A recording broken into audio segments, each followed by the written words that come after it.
Baik, Assalamualaikum warahmatullahi wabarakatuh. Selamat malam semua. Semoga semuanya dalam keadaan sehat walafiat. Malam hari ini saya ingin menyampaikan satu hal, yaitu saya ingin mencoba memeriksa hasil pekerjaan yang sudah dilakukan oleh mahasiswa. Berapa mau saya perlihatkan kepada Anda. Nanti saya persilakan disimak dan eh, ini berhubungan dengan tugas tentang membuat analisa SWOT.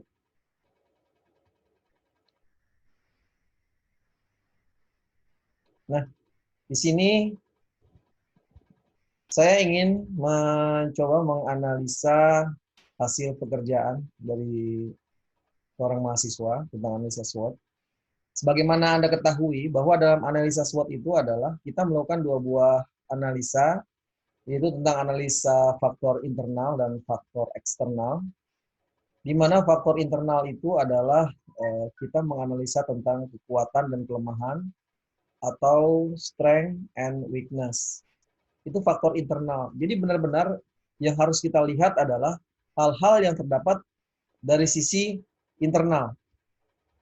Kemudian kalau kita menganalisis faktor eksternal, itu berarti faktor di luar dari internal ini, yaitu peluang dan tantangan atau opportunity and threat. Di sini kita bisa lihat bahwa yang akan dianalisis adalah STIT Nusantara, yaitu kampus kita tercinta. Dan kalau kita menganalisis faktor internal dari STIT Nusantara, berarti kita harus melihat kekuatan dan kelemahan dari atau yang dimiliki oleh STIT Nusantara. Gitu. Sementara faktor eksternalnya yaitu faktor peluang dan tantangan.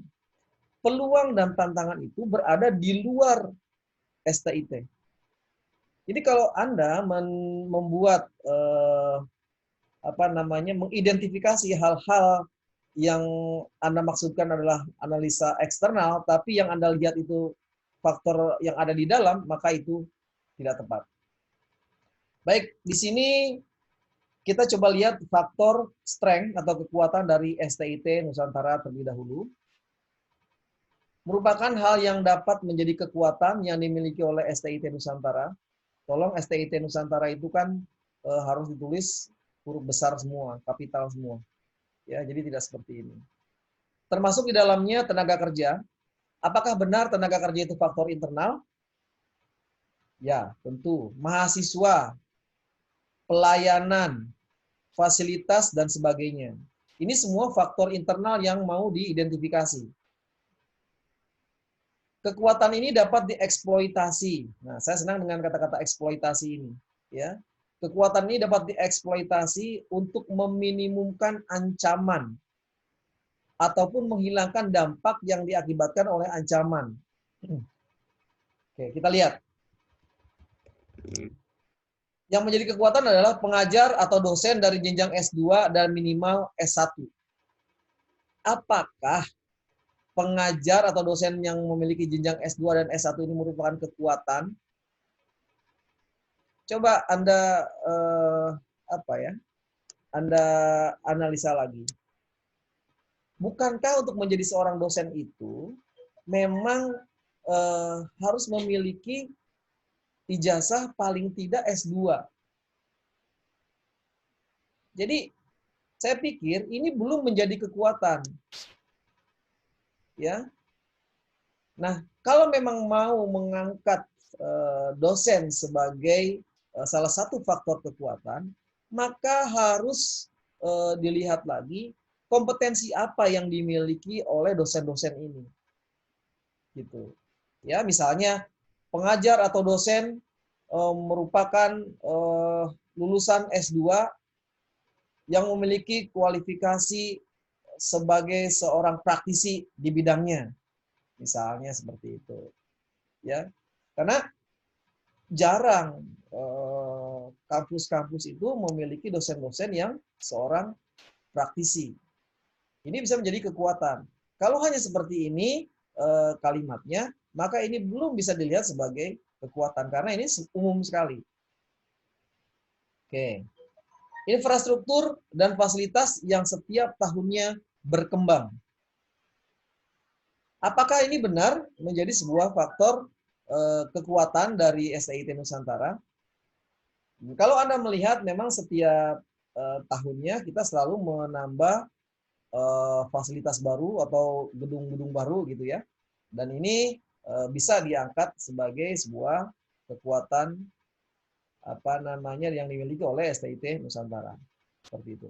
Karena dengan fasilitas dan infrastruktur yang baru ini tentunya akan mencukupi kebutuhan dari pelaksanaan pelayanan pendidikan yang dilakukan oleh STIT Nusantara. Mahasiswi yang terus meningkat per tahunnya. Anda harus ini ya, Anda harus melihat di sini karena Anda seorang mahasiswa.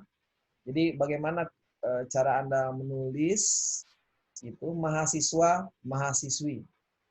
Apakah perlu ditulis mahasiswa, mahasiswi atau cukup mahasiswa saja? Yang terus meningkat. Yang dimaksud dengan terus meningkat ini apa? Meningkat kuantitasnya atau meningkat kualitasnya? Jadi ini harus spesifik. Kalau memang ini mau diangkat sebagai kekuatan, gitu ya. Jadi ini nomor 3, ini harus lebih diperjelas lagi. Harus lebih spesifik lagi. Mahasiswa yang terus meningkat per tahunnya. Gitu. Ingat per tahunnya itu, ini ada tulisan yang salah ya. N-nya kurang satu nih. Per tahun ya. Kalau ini dibacanya seperti itu. Bukan per tahunnya. Jadi ini tolong dibuat lebih spesifik lagi. Lokasi kampus berada dalam kota Bekasi. Apakah benar seperti itu? Jadi, seorang peneliti itu salah satu kaidah yang harus dimiliki adalah dia harus bertindak secara objektif. Ya. Jadi harus benar-benar objektif. Yang dimaksud berada dalam kota Bekasi ini seperti apa? Apakah benar kampus kita ini berada dalam kota Bekasi? Karena begini, kalau seorang peneliti itu tidak berbicara apa jujur gitu, maka bisa jadi hasil penelitiannya salah. Gitu ya. Biaya yang terkesan tidak terlalu murah juga tidak terlalu mahal. Ini maksudnya apa? Tidak terlalu murah dan tidak terlalu mahal. Ini nggak jelas. Ya, kita mahasiswa itu adalah kaum intelektual, kita harus kemukakan. Biayanya ini murah atau mahal? Jelas, tidak abu-abu seperti ini. Kalau ini mau dijadikan sebagai faktor kekuatan. Program mahasiswa yang sangat bermanfaat bagi sebagian mahasiswa. Nah, bagi sebagian mahasiswa, lalu sebagian lain seperti apa? Bagian yang lainnya. Sebagian yang lainnya. Ini juga harus diperjelas. Ya. Ini sangat bias. Jadi Anda harus memperjelas setiap data-data yang Anda identifikasi ini dan Anda buat laporannya begini. Dan mungkin bisa ditambahkan menjadi berapa lagi. Ini jangan dibuat pakai titik seperti ini ya. Tolong dibuat pakai poin saja. 1, 2, 3, dan seterusnya. Baik, ini adalah faktor-faktor yang dikatakan sebagai kekuatan. Dan ingat, kekuatan ini akan kita gunakan untuk menangkap peluang dan akan kita gunakan untuk mengatasi tantangan. Seperti itu. Jadi kekuatan yang kita miliki itu akan digunakan untuk menangkap peluang dan untuk mengatasi tantangan. Atau juga untuk mengatasi kelemahan-kelemahan yang kita miliki. Seperti itu. Selanjutnya kita lihat kelemahan. Ini masih faktor internal. Apa saja kelemahan-kelemahan STIT Nusantara? Sekali lagi saya minta seorang peneliti itu harus jujur. Ya. Nomor 1, jumlah ruangan yang terbatas saat apabila kombinasi semester 1 dengan lainnya, termasuk berbarengan kesulitan dalam memilih ruangan. Kalimatnya tidak sistematis. Ya, mahasiswa tidak boleh merumuskan kalimat yang membingungkan seperti ini. Saya paham maksudnya seperti apa, tapi orang lain yang membacanya ini tidak akan paham dengan kalimat yang seperti ini. Karena mereka bukan orang STIT Nusantara. Di satu sisi, ya, kita pernah menyatakan di atas, di faktor kekuatan, bahwa infrastruktur setiap tahunnya berkembang, katanya. Tapi di sini dikatakan jumlah ruangan terbatas. Gitu. Jadi jangan sampai kekuatan dan kelemahan itu saling bertolak belakang. Kemudian masih minimnya kesadaran dosen dalam aktif untuk mengajar dan ketepatan waktu dalam mengajar. Sekali lagi ini kalimatnya tidak efisien, juga tidak sistematis ya. Saya paham juga maksudnya. Ya, jadi ada dosen yang tidak aktif dan juga waktu mengajarnya tidak tepat. Tapi di sisi lain, di faktor kekuatan, di sini juga ada pengajar dan dosen. Berbicara tentang pengajar dan dosen. Gitu ya. Kemudian yang ketiga, lokasi yang semrawut, terlebih pada parkiran sepeda motor yang dinilai kurang rapi membuat penampilan kampus berantakan. Nah, ini secara jujur memang menyatakan seperti itu, tidak apa-apa ya. Tidak adanya jumlah pengaman bagian dalam ruangan atau yang berjaga di area perkuliahan yang seharusnya bisa mengawasi alur kerapian universitas, baik kebersihan ataupun sopan santun mahasiswa. Oke, saya paham lagi ini maksudnya, tetapi kalimat ini tidak sistematis, ya. Kalimat ini tidak jelas seperti itu. Orang lain tidak akan paham maksudnya seperti apa. Tolong kalimatnya dibuat sedemikian rupa agar mudah dipahami dan sistematikanya bagus. Dan ini di sini ada aktif. Aktif itu bukan pakai huruf P ya. Aktif itu F. Gitu. Kemudian terakhir di sini fasilitas praktik. Ini maksudnya praktik ya. Yang kurang lengkap dan fakultas olahraga yang kurang lengkap juga. Kita nggak ada fakultas olahraga. Ya, kita nggak ada fakultas olahraga. Dan istilahnya untuk sekolah tinggi itu bukan fakultas. Fakultas itu hanya dimiliki oleh universitas. Gitu. Jadi penggunaan terminologi juga harus spesifik. Seperti itu. Ya, Anda harus sudah mulai berlatih menggunakan istilah-istilah yang spesifik karena Anda seorang mahasiswa. Baik. Ini kelemahan-kelemahan yang harus diatasi oleh kekuatan yang kita miliki. Kemudian kita lihat peluang. Ya, peluang. Peluang ini faktor eksternal. Jadi faktor yang berada di luar kampus. Kita lihat apakah ini sudah tepat. Menjadi universitas terbaik. Sekali lagi kita bukan universitas. Anda tahu bahwa perguruan tinggi itu ada beberapa jenis.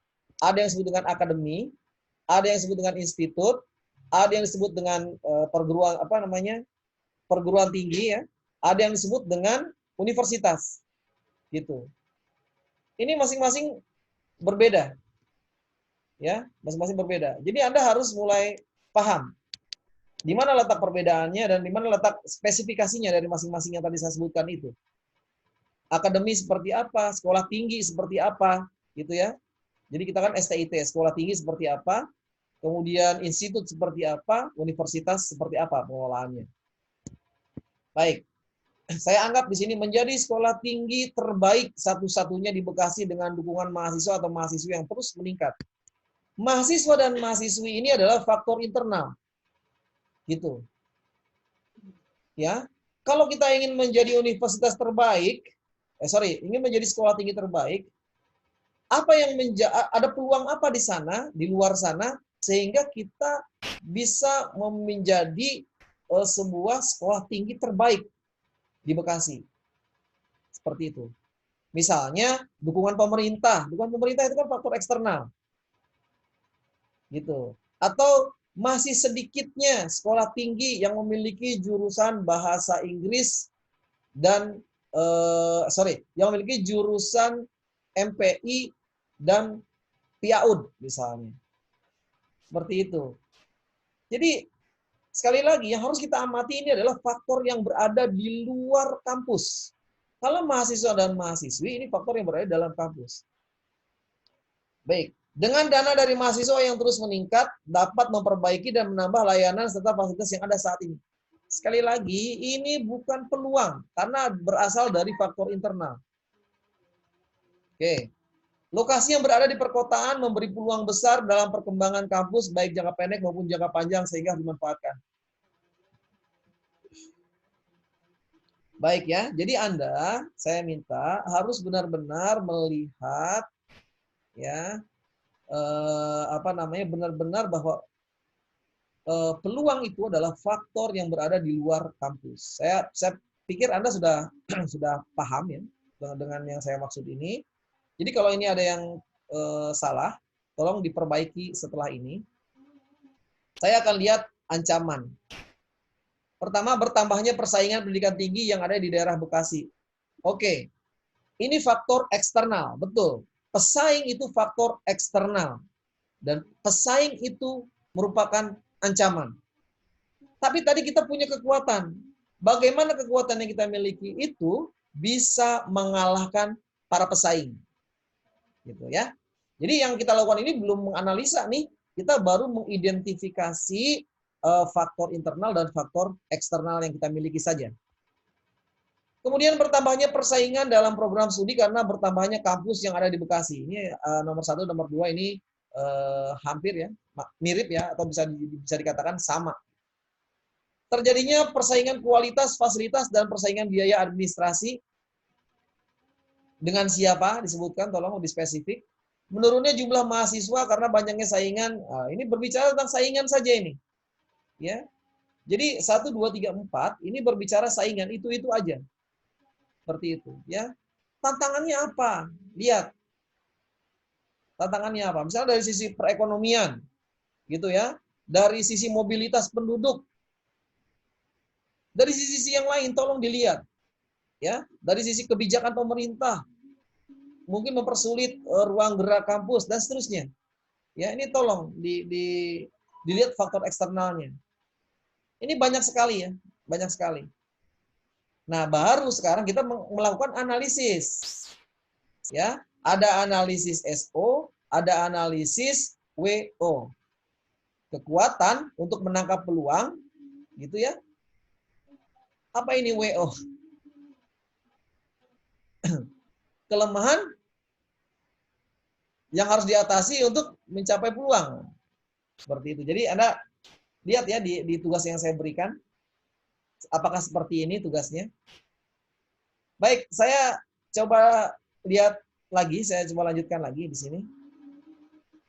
Mengkombinasikan segala fasilitas yang sudah cukup baik, serta jumlah program studi yang cukup banyak dan lokasi yang sangat strategis berada di dalam kota, serta peluang menjadi satu-satunya kampus terbaik, terlengkap, dan berkualitas yang ada di Bekasi. Nah, ini Anda mencoba menganalisis bagaimana mengkombinasikan atau menggunakan kekuatan untuk menangkap peluang dan mengatasi kelemahan-kelemahan. Intinya seperti itu aja, ya.